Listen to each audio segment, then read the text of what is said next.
آج کا جو ہمارا سبق ہے وہ ہے صفات لازمہ مکمل۔ جیسا کہ آپ کو معلوم ہے کہ 17 مخارج تھے، میں نے آپ کو وہ مکمل ایک ہی ویڈیو کے اندر بتائے تھے۔ اسی طرح آج جو ہماری 17 صفات ہیں وہ آج میں آپ کو ایک ہی ویڈیو کے اندر بتانے والا ہوں۔ تو آپ نے یہاں پر سبق کو سمجھنا ہے، جو چیز سمجھ نہ آئے وہ آپ نے کمنٹ سیکشن میں پوچھ لینی ہے، ٹھیک ہے۔ اس کے بعد اگر آپ نے یہ صفات 17 نہیں دیکھی تو میرے چینل پر جا کر ان 17 صفات کو دیکھ سکتے ہیں اور سمجھ سکتے ہیں۔ یہاں پر میں آپ کو مختصر بتا دیتا ہوں، ٹھیک ہے۔ اب یہاں پر دیکھیں، صفات لازمہ کی 2 قسمیں میں نے آپ کو بتائی تھی۔ نمبر 1 صفات لازمہ متضادہ، نمبر 2 صفات لازمہ غیر متضادہ۔ کیا مطلب؟ اب یہاں پر دیکھیں، صفات لازمہ متضادہ یہ 10 صفات ہیں، اس کے بعد جو 7 صفات بچتی ہیں وہ غیر متضادہ ہیں، ٹھیک ہے۔ متضادہ کا مطلب ہوتا ہے ایک دوسرے کی ضد بننے والی، ٹھیک ہے۔ اب یہاں پر دیکھیں، ہمز کا مطلب ہے پستی کے، جہر کا معنی بلندی کے، اسی طرح شدت کا معنی سختی کے، رخوت کا معنی نرمی کے، یہ ایک دوسرے کی ضد ہوں گی۔ کالے کی ضد سفید، صبح کی ضد شام، ٹھیک ہے۔ اسی طرح آپ ان ضدات کو تورد الاشیاء باضدادها، کوئی ایسی چیزیں بھی ہوتی ہیں جو اپنی ضدوں کے ساتھ پہچانی جاتی ہیں، ٹھیک ہے۔ اب یہاں پر دیکھیں، یہ لباس سفید ہے تو اس کی ضد لباس کالا ہوگا۔ جب میں سفید پہنوں گا تو یہ کالا لباس نہیں ہوگا۔ یہ کیا ہے؟ یہ ایک ضد ہوتی ہے۔ پر ایک پر جو سب سے پہلی صفت ہے اس کا نام ہے ہمز۔ ہمز کا معنی ہے پستی کے، ٹھیک ہے۔ جن حرفوں میں یہ صفت پائی جاتی ہے ان کو محموسہ کہتے ہیں، اور مطلب اس صفت کا یہ ہے کہ جب ہم ان حرفوں کو ادا کرتے ہیں تو آواز کے اندر پستی ہوتی ہے، ٹھیک ہے۔ اسی طرح آواز کے اندر پستی ہوتی ہے اور سانس جاری رہتا ہے۔ ایسے حروف 10 ہیں، فحثہ شخص سکت۔ اب آپ کو اس طرح سمجھ نہیں آئے گی، میں ابھی آپ کو مثال دیتا ہوں۔ ہمز کا معنی پستی کے اور اسی طرح سانس جاری رہتا ہے۔ مثال کے طور پر حمزہ فا زبر اف، سانس جاری ہے، آواز نرم ہو گئی، پست ہو گئی، ٹھیک ہے۔ اب اس کے بعد دیکھیں، حمزہ کاف زبر اک، ٹھیک ہے۔ حمزہ تا زبر ات، سانس آخری میں جاری ہوتا ہے تھوڑا سا، ٹھیک ہے۔ حمزہ ہا زبر اح، سانس جاری ہے اور اسی طرح آواز کے اندر پستی ہے۔ اب اس کی ضد کیا ہے؟ جہر۔ جہر کا معنی کیا ہے؟ بلندی کے۔ اب یہاں پر دیکھیں، اب حمز کے اندر 10 حروف ہیں، ان کو ایک طرف کر دیا جائے اور اس کے بعد 19 حروف جہر کے اندر ہیں۔ جہر کا معنی ہے بلندی کے، جن حرفوں میں یہ صفت پائی جائے ان کو مجہورہ کہتے ہیں۔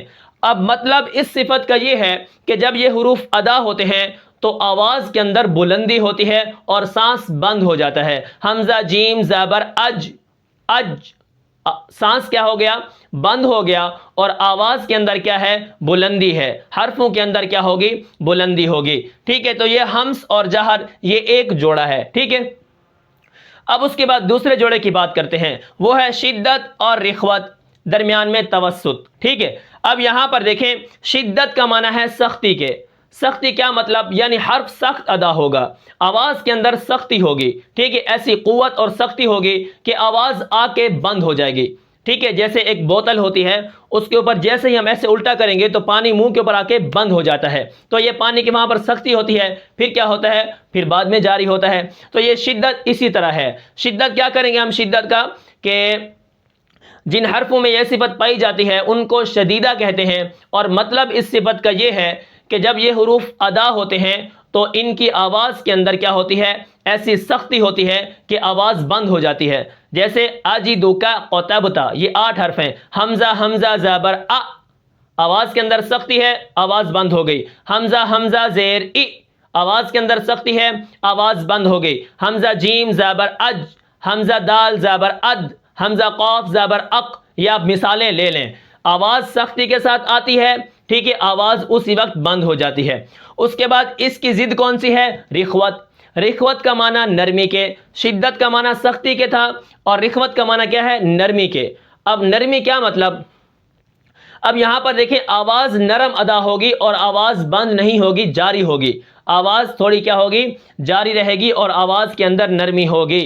جیسے حمزہ خا زبر اخ، اخ، آواز جاری ہے اور آواز کے اندر نرمی ہے۔ اب اسی طرح ایک اور حرف کی آپ مثال لے لیں، جیسے حمزہ سا زبر اس، آواز کے اندر کیا ہے؟ آواز کے اندر کیا ہے؟ نرمی ہے اور آواز جاری ہے، تھوڑی تھوڑی آواز کیا ہے؟ جاری ہے۔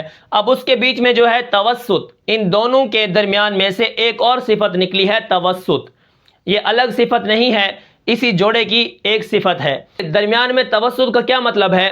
یعنی یہ جو حروف ہیں 5 لن عمر، لام نون عین میم را، یہ ایسے حروف ہیں جب ہم ان کو ادا کرتے ہیں نہ تو آواز سخت ہوتی ہے، نہ آواز نرم ہوتی ہے، نہ اسی طرح آواز بند ہوتی ہے، نہ اسی طرح زیادہ جاری ہوتی ہے۔ جیسے حمزہ لام زبر ال، نرمی ہے اتنی نرمی نہیں ہے، سختی ہے اتنی سختی نہیں ہے، ٹھیک ہے۔ حمزہ میم زبر ام، آواز جاری ہے لیکن اتنی جاری نہیں ہے، ٹھیک ہے۔ تو آپ اس کو سمجھ لیں، شدت کا معنی سختی کے، رخوت کا معنی نرمی کے، درمیان میں توسط، اس کے 5 حرف ہیں لن عمر، ٹھیک ہے۔ اب یہاں پر دیکھیں شدت کے اندر 8 اور 5 یہ ہو گئے، ٹھیک ہے، 13، اور باقی جو 16 حروف بچتے ہیں وہ اس کے اندر چلے گئے ہیں، رخوت کے اندر، ٹھیک ہے۔ تو یہ ہمارا دوسرا جوڑا ہے۔ اب اس کے بعد استعلاء، استعلاء کا مطلب کیا ہے؟ استعلاء کا مطلب ہے بلند ہونا، اوپر کی طرف چڑھنا۔ کیا مطلب؟ استعلاء کا معنی ہے موٹائی۔ جیسے بھی زبان کی جڑ اوپر کی طرف اٹھے گی تو ہمارے جو حروف ہوں گے وہ موٹے ادا ہوں گے۔ وہ کون سے حروف ہیں؟ وہ 7 حرف ہیں جن کو ہم کہتے ہیں کہ یہ موٹے حروف ہیں، اور ان کا مجموعہ ہے خص ضغ تنقیض، ٹھیک ہے۔ ہم ان حرفوں کو کیا کرتے ہیں؟ ہر وقت موٹا پڑھتے ہیں، خ صاد ضاد طا۔ کیا ہوتا ہے؟ اس کے اندر ایسی صفت ہے کہ کیا کرتی ہے؟ زبان کی جڑ اوپر کی طرف اٹھتی ہے تو پھر یہ حروف موٹے ادا ہوتے ہیں۔ اور یہ کتنے حروف ہیں؟ 7۔ باقی جتنے بچ گئے ہیں وہ استفال کے اندر چلے گئے۔ اس کا کیا مطلب ہے؟ استفال کا معنی ہے نیچے رہنا، ٹھیک ہے، اوپر کی طرف نہ اٹھنا۔ اس کی وجہ سے حرف کیا ہوتے ہیں؟ باریک ادا ہوتے ہیں۔ تو یہ کیا ہے؟ تیسرا جوڑا ہے استعلاء اور استفال، موٹائی اور باریکی کا۔ اس کے بعد یہ یہاں پر نمبر 7 پر ہے اطباق۔ اطباق کا معنی ہے لپٹنا، ٹھیک ہے، لپٹ جانا۔ تو کس کا لپٹنا؟ یعنی زبان کا جو بیچ ہے یہ اوپر کی طرف لپٹے گا تالو کے ساتھ، تو آواز کیا ہے؟ بند ہو جائے گی اور آواز بھاری ہو جائے گی، اس سے حروف زیادہ موٹے ادا ہوتے ہیں۔ یہ 4 حرف ہیں، اور اسی طرح کیا ہیں؟ صاد ضاد طا ظا، ٹھیک ہے، یہ موٹے حروف ہوتے ہیں، آواز بھاری ہو جاتی ہے۔ اس کے علاوہ جتنے ہیں وہ انفتاح میں چلے جائیں گے، اور یہاں سے غین خا قاف یہ بھی موٹے ہیں، لیکن کیا کریں گے؟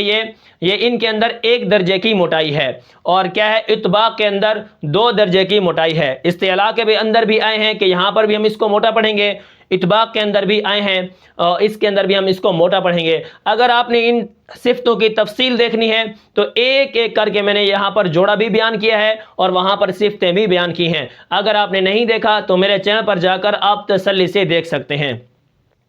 اس کے بعد اذلاق کا مطلب تھا پھسلنا، پھسل کر ادا ہونا، جلد ہونا۔ یعنی یہ جو حروف ہیں فر من لب، یہ جو 6 حرف ہیں یہ جب ادا ہوتے ہیں تو کیا ہوتے ہیں؟ پھسلتے ہوئے ادا ہوتے ہیں، ٹھیک ہے۔ حرفوں کے اندر قل او لام ادا ہو گیا، ٹھیک ہے۔ تو اذلاق کا معنی ہے پھسلنا، پھسل کر ادا ہونا، ٹھیک ہے۔ تو یہ 6 حرف ہیں فر من لب۔ باقی جتنے حروف ہیں وہ اسمات میں چلے جائیں گے۔ کا معنی پھسلنا، اور اسمات کا معنی کیا ہے؟ مضبوطی اور جماؤ کے ساتھ ادا ہونا، ٹھیک ہے۔ تو یہ کیا ہے؟ یہ 5 جوڑے ہیں، number 1، number 2، number 3، number 4، number 5، یہ 5 جوڑے ہیں، اور ان کے اندر 10 صفات ہیں، ان کو متضادہ کہتے ہیں، یہ ایک دوسرے کی ضد بنتی ہیں۔ اگر حمز کے اندر پستی ہے تو اس کے اندر بلندی ہوگی، شدت کے اندر سختی ہے، رخوت کے اندر نرمی ہوگی، استعلاء موٹا کرنا، استفال باریک پڑھنا، اطباق اور زیادہ موٹا کرنا، انفتاح باریک پڑھنا، بالکل باریک۔ اس کے بعد اذلاق پھسل کر ادا ہونا، اور اسمات یعنی وہ حروف جو سختی اور جماؤ کے ساتھ ادا ہوتے ہیں۔ اب یہ کون سی صفات ہیں؟ یہ 10 صفات ہیں، صفات لازمہ متضادہ۔ میں نے آپ کو بتایا تھا 17 صفات ہیں، یہ 10 ایک دوسرے کی ضد بنتی ہیں۔ باقی جو 7 صفات ہیں وہ ہیں غیر متضادہ، یعنی یہ ایک دوسرے کی ضد نہیں بنیں گی۔ کیوں؟ کیونکہ یہ مخصوص حرفوں میں ہوں گی، خاص حرفوں کے اندر آئیں گی، ٹھیک ہے۔ اب یہاں پر دیکھیں نمبر 11 پر ہے غیر متضادہ کی پہلی صفت، نمبر 11 صفیر۔ صفیر کا معنی ہے سیٹی کے، ٹھیک ہے۔ جب ہم ان حرفوں کو ادا کریں گے تو سیٹی کی طرح آواز نکلتی ہے، صاد زا سین، ٹھیک ہے۔ والسماء فعززنا اہدنا الصراط تو سیٹی کی طرح آواز نکلتی ہے. سب سے کم سیٹی صاد میں ہے، اس سے زیادہ زا میں ہے، اور سب سے زیادہ سین میں سیٹی پائی جاتی ہے. ٹھیک ہے، تو یہ کیا ہے؟ صفیر کا معنی سیٹی کے آتے ہیں. اس کے بعد نمبر 12، اور یہ جو صفت ہے یہ ہے قلقلہ، اور مشہور صفت ہے، شاید آپ کو پتہ بھی ہو. قلقلہ کا مطلب ہوتا ہے جنبش کرنا، حرکت کرنا. یہ جب ساکن ہوتے ہیں تو مخرج میں حرکت ہوتی ہے، جیسے کوئی چیز پڑھی ہو ہلے. ٹھیک ہے، جیسے قل اعوذ برب الفلق. ٹھیک ہے، اب یہ جو آخر میں آواز ہے اس کو قلقلہ کہتے ہیں. ٹھیک ہے، کیا ہوتا ہے؟ ہم گیند کو مارتے ہیں دیوار کے اوپر تو گیند کیا ہے؟ واپس لوٹتی ہے. تو اسی طرح تب تو یہ بھی کیا ہے؟ آواز واپس لوٹتی ہے. ٹھیک ہے، اور اس کے اندر سختی ہوتی ہے. جیسے ہی دو جوڑ آپس میں ملتے ہیں اور جب جدا ہوتے ہیں تو یہ آواز قلقلہ کی پیدا ہوتی ہے. ٹھیک ہے، اگر آپ نے یہ دیکھنا ہے ان کی مثالیں سورۃ بروج کے اندر بھی ہیں، جیسے ودود کا. ٹھیک ہے، اسی طرح ذو العرش المجید، سورۃ بروج، سورۃ قاف اور سورۃ صاد کے اندر آپ کو بہت زیادہ مثالیں مل جائیں گی قلقلہ کی. ٹھیک ہے، جب آپ ساکن کریں گے آواز ہلے گی. فلق، ٹھیک ہے، تو یہ آواز ہے قلقلہ کی. اس کے بعد جو ہماری صفت ہے نمبر 13 وہ ہے لین. لین کا معنی ہے نرمی کے. ٹھیک ہے، یہ دو حرفوں کے اندر ہوگی، واو کے اندر ہوگی، یا کے اندر ہوگی. شرط ہے وا ساکن ہو، واو ساکن ہو. اب شرط کیا ہے؟ واو ساکن ہو، اس سے پہلے زبر ہو، یا ساکن ہو، اس سے پہلے زبر ہو. تو یہ نرمی کے ساتھ ادا ہوتے ہیں. والصیف والطیر. ٹھیک ہے، جو اسی طرح دیکھیں کل کو طوی. ٹھیک ہے، با یا زبر بئی، با واو زبر بو. تو یہ نرمی کے ساتھ ادا ہوتے ہیں. یہ بھی لین ایک صفت ہے. ٹھیک ہے، واو اور یا میں ہوتی ہے. شرط یہ ہے ان سے پہلے کیا ہو؟ زبر ہو. اگر آپ نے اس کی تفصیل دیکھنی ہے میرے چینل پر جائیں، صفت لین کو وہاں پر آپ دیکھ سکتے ہیں. اس کے بعد نمبر 14 پر ہے انحراف. انحراف کا معنی ہے پھرنا. ٹھیک ہے، کیا؟ ایک مخرج کا دوسرے کی طرف پھر جانا. یعنی جب ہم لام کو ادا کرتے ہیں تو زبان یا آواز را کی طرف پھرتی ہے، اور جب ہم را کو ادا کرتے ہیں تو را کی آواز اور کیا ہے؟ زبان لام کے مخرج کی طرف پھرتی ہے. تو یہ اگر آپ نے اس کی تفصیل دیکھنی ہے تو میرے چینل پر صفت انحراف جا کر دیکھ لیں، وہاں پر میں نے نقطے بھی بیان کیے ہوئے ہیں. اس کے بعد نمبر 15 پر ہے تقریر. تقریر تکرار، یعنی بار بار لوٹانا، بار بار پڑھنا. یہ صفت صرف را کے اندر ہے، را. اب کیا ہے؟ تکرار. الرحمن، اس سے ہم نے بچنا ہے. ٹھیک ہے، اس کے بعد کیا ہے؟ الرحمن. یہ تکرار کی 3 قسمیں میں نے آپ کو بتائی ہیں: تکرار حقیقی اور تکرار متشابہات اور عدم تکرار. اگر آپ نے میرے چینل پر جا کے یہ تقریر والی جو صفت ہے اگر آپ دیکھ لیں گے تو آپ کو وہاں پر سب معلوم ہو جائے گا کہ اس کے اندر کون کون سی چیزیں ہیں.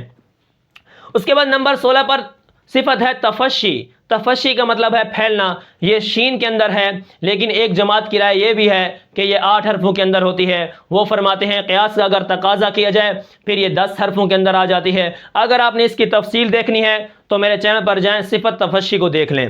اس کے بعد نمبر 17 پر جو آخری صفت ہے وہ ہے استطالت. وہ ضاد کے اندر ہے جو آج میں نے سبق پڑھایا ہے. انشاءاللہ اگر آپ نے نہیں دیکھا تو وہاں میرے چینل پر جا کر آپ ان صفات کو دیکھ سکتے ہیں. یہاں پر صفات لازمہ کی میں نے آپ کو 2 قسمیں بتائی ہیں: صفات لازمہ متضادہ، صفات لازمہ غیر متضادہ. ٹھیک ہے، آگے مصنف نے 5 فائدے بیان کیے ہیں. انشاءاللہ ہم فائدوں کو لے کر چلیں گے، ایک ایک کر کے تفصیل کے ساتھ پڑھیں گے. تو یہ تھا آج کا ہمارا سبق جس کے اندر میں نے آپ کو صفات کی 2 قسمیں بتائی ہیں: صفات لازمہ کی 2 قسمیں، متضادہ اور غیر متضادہ. یہ 17 صفات ہماری الحمدللہ مکمل ہو گئی ہیں. اگر آپ نے نہیں سیکھیں تو میرے چینل پر جا کر آپ سیکھ سکتے ہیں، وہاں پر میں نے مثالوں اور نقطوں کے ساتھ سمجھایا ہوا ہے. اسی طرح اگر آپ نے مخارج نہیں سیکھے تو میرے چینل پر جائیں، وہاں پر آپ کو ایک ویڈیو ملے گی جس کے اندر میں نے 17 مخارج بیان کیے ہیں ایک ہی ویڈیو کے اندر. اسی طرح 17 صفات آج میں نے آپ کو بیان کی ہیں. تو میں امید کرتا ہوں کہ آپ کو یہ سبق سمجھ آیا ہوگا. پھر ملتے ہیں انشاءاللہ اگلے سبق میں. تب تک کے لیے مجھے اجازت دیجیے. اللہ حافظ.